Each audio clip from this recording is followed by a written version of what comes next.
Wednesday, November 8th, American singer and social activist Dolly Parton speaks on giving a second chance to those who have been marginalised, while Pastor Robert Ferguson points out the role of the ordinary person in God's plan. You will also learn about the delicate aspects of Vatican policy toward China and the remarkable achievement of Chinese scientists. Is ecology the new religion? Opinions in France, as usual, are divided. Tune in to Safira FM News. Yesterday, a panel discussion on the exhortation Laudate Deum concerning the climate crisis took place at the Catholic University of Lublin. The conversations focused on ecology, justice, and the role of Christians in protecting the climate. The moral dimension of our relationship with nature and the need for environmental responsibility without violence, following the teachings of Pope Francis, were emphasized.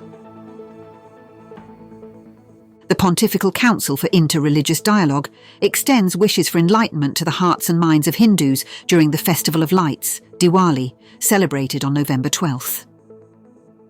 Cardinal Guichot's message underlines the necessity of building peace despite existing conflicts and divisions.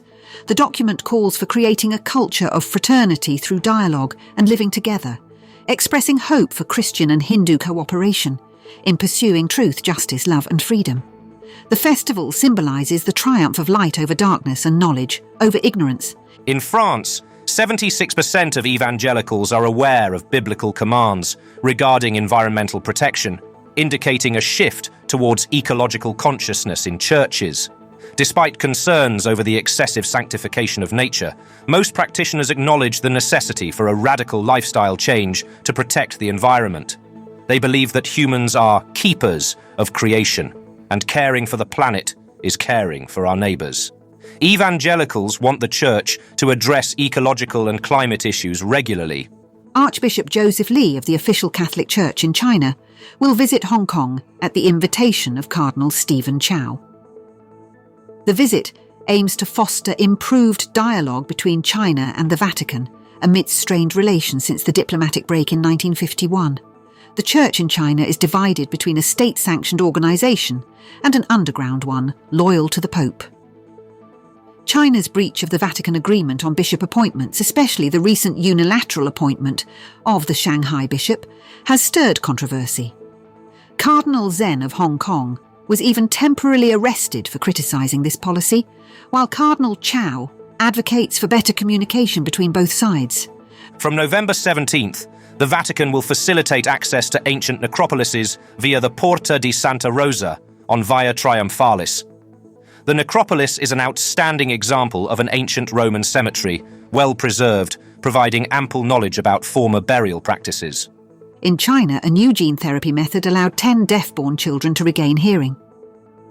The process involved using modified viruses to deliver a healthy version of the gene to the children's inner ears, enabling the production of otoferlin protein crucial for hearing. Thanks to this therapy, children who previously couldn't hear even loud sounds began responding to speech and other noises. Dolly Parton has criticised the culture of exclusion, saying that just as God forgives, we should also forgive others. In an interview with The Hollywood Reporter, she emphasised that everyone deserves a second chance and should be presumed innocent until proven guilty. The faith-driven artist believes that her faith influences her entire life and helps her accept others by recognising the light of God in them. 77-year-old Parton attributes her long-lasting career to strong faith. Cancel culture is a social phenomenon that has gained momentum in recent years, especially on social media, where vocal withdrawal of support for public figures, companies, or organisations occurs due to their statements or behaviours superficially deemed inappropriate.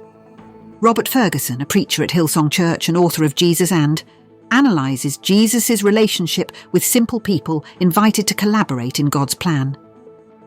He suggests that ordinary life and daily routine can hold profound meaning, and that true miracles often stem from practicing a peaceful and regular way of life. Ferguson illustrates that Jesus is an example of how to lead others, not only through rules, but primarily through personal example. That was Safira FM News Service. Catholics, Protestants, Orthodox together. May God bless us all.